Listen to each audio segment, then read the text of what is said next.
ಇನ್ನು ಈ ಪ್ರವಾಸಕ್ಕೆಲ್ಲ ಕರ್ಕೊಂಡು ಹೋಗ್ತಾರಲ್ಲ, ಹಂಗೆ ಒಂದು ಟ್ರಿಪ್ಪಿಗೆ ಕರ್ಕೊಂಡು ಹೋಗಿದ್ದಾರೆ. ಕಲಬುರಗಿ ಕೇಂದ್ರೀಯ ವಿಶ್ವವಿದ್ಯಾಲಯದ ಅಸಿಸ್ಟೆಂಟ್ ಪ್ರೊಫೆಸರ್ ಒಬ್ಬರು ವಿದ್ಯಾರ್ಥಿನಿಯರಿಗೆ ಏನು ಮಾಡಿದ್ದಾರೆ ಅಂತಂದರೆ, ಅವ್ರು ಹೋಗಿರೋದೇ ಕರೆಕ್ಟಾಗಿ ಮುಸ್ಲಿಮರಿಗೆ ಸಂಬಂಧಿಸಿದಂಥ ಸ್ಥಳಗಳಿಗೆ ಹೋಗಿ ಕರ್ಕೊಂಡು ಹೋಗಿದ್ದಾರಂತೆ. ಅಲ್ಲೆಲ್ಲ ಹೋಗಿ ನೀವು ಹಿಜಾಬ್ ಹಾಕ್ಕೊಳ್ಳಿ ಅಂತೇಳಿ ಎಲ್ಲ ಒತ್ತಾಯಿಸಿದಾರಂತೆ. ಈಗ ಅವ್ರ ಮೇಲೆ ಆರೋಪ ಬಂದಿದೆ. ಪ್ರೊಫೆಸರ್ ಆಗಿ ಇಂಥವು ಕೆಲಸ ಮಾಡೋದಾ? ಅವ್ರಿಗೆ ಇಷ್ಟ ಇದ್ರೆ ಹಾಕ್ಕೊಳ್ತಾರೆ, ಬಿಡ್ತಾರೆ. ಬೇರೆದವ್ರಿಗೆ ಹಾಕಂತ ಹೇಳೋರು ನೀವ್ಯಾರ್ರಿ? ಕತೆ ಆಯ್ತಲ್ಲ, ಕಲ್ಸೋದಿದ್ರೆ ಕಲಿಸಿಲ್ಲ, ಮನೆಗೆ ಹೋಗಿ. ಈ ಬೆಂಗಳೂರಿನ ವಿಧಾನಸೌಧಕ್ಕಿಂತಲೂ ತುಂಬ ಪವರ್ಫುಲ್ ಆಗಿರುವಂಥ ಕರ್ನಾಟಕ ಭವನದಲ್ಲಿ ಒಂದಲ್ಲ ಒಂದು ಬೆಳವಣಿಗೆಗಳಾಗ್ತಾನೆ ಇದೆ. ನಿನ್ನೆ ಎಲ್ಲ ಆ ಕಡೆಗೆ CM ಅವರು ವಿಶೇಷ ಅಧಿಕಾರಿ, ಇನ್ನೊಂದು ಕಡೆಗೆ DCM ಅವರು ವಿಶೇಷ ಅಧಿಕಾರಿ ಎಲ್ಲ ಜಗಳ ಮಾಡ್ಕೊಂಡಿದ್ರಲ್ಲ.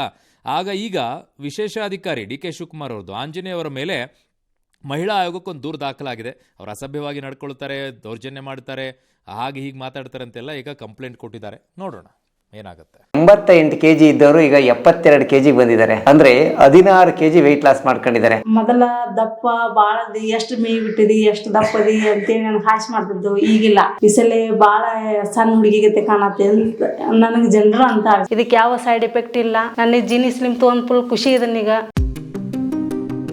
ಇನ್ನು ರಾಜ್ಯದಲ್ಲಿ ಮಳೆ ಅಂತೂ ಜೋರಾಗ್ತಾ ಇದೆ. ಹಲವು ಕಡೆಗಳಲ್ಲಿ ಹಲವು ಸಮಸ್ಯೆಗಳಾಗಿದೆ. ಧಾರಾಕಾರವಾಗಿ ಮಳೆ ಸುರಿತಾ ಇದೆ. ಕೆಲವು ಕಡೆಗಳಲ್ಲಿ ಒಂದಿಷ್ಟು ಸಮಸ್ಯೆಗಳಾಗಿದೆ. ಮನೆ ಬೀಳ್ತಾ ಇದೆ, ಗುಡ್ಡ ಕುಸಿತಾ ಇರುವಂಥ ಆತಂಕ ಕೆಲವು ಕಡೆಗಳಲ್ಲಿದೆ. ಆಮೇಲೆ ಎಲ್ಲ ಕೂಡ ಡ್ಯಾಮ್ಗಳು ತುಂಬಿವೆ. ಕೆಲವು ಕಡೆಗಳೆಲ್ಲ ಮರಗಳು ಬಿದ್ದು ಕೆಲವೊಂದಿಷ್ಟು ಅನಾಹುತಗಳಾಗಿದೆ.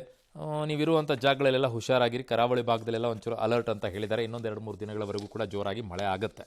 ಇವತ್ತಿಗೆ ಕಾರ್ಗಿಲ್ ಯುದ್ಧ ಗೆದ್ದು 26 ವರ್ಷಗಳು ಕಳೆದಿದೆ. 1999ರಲ್ಲಿ ಭಾರತೀಯ ಸಶಸ್ತ್ರ ಪಡೆ ಪಾಕಿಸ್ತಾನದ ವಿರುದ್ಧ ಕಾರ್ಗಿಲ್ ಯುದ್ಧದಲ್ಲಿ ವಿಜಯವನ್ನು ಸಾಧಿಸಿತ್ತು. ಹಾಗಾಗಿ ಇವತ್ತು ಆ ದಿನವನ್ನು ಆಚರಿಸಲಾಗುತ್ತೆ. ಕೊಪ್ಪಳದ ಗವಿಮಠ ಇವತ್ತು ವಿಶೇಷವಾಗಿರುವಂಥ ದಿನಕ್ಕೆ ಸಾಕ್ಷಿಯಾಗಿದೆ. ಏನು ಅಂತಂದರೆ, ಮುಸ್ಲಿಂ ಮಹಿಳೆಯೊಬ್ಬರು ಗವಿಮಠದ ಆವರಣದಲ್ಲಿ ನಾಗದೇವರ ಮುಂದೆ ಧ್ಯಾನಕ್ಕೆ ಕುಳಿತು ಗಮನ ಸೆಳೆದಿದ್ದಾರೆ.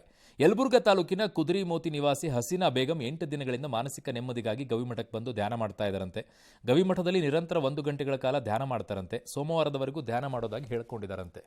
ಬಹಳ ವಿಶೇಷ.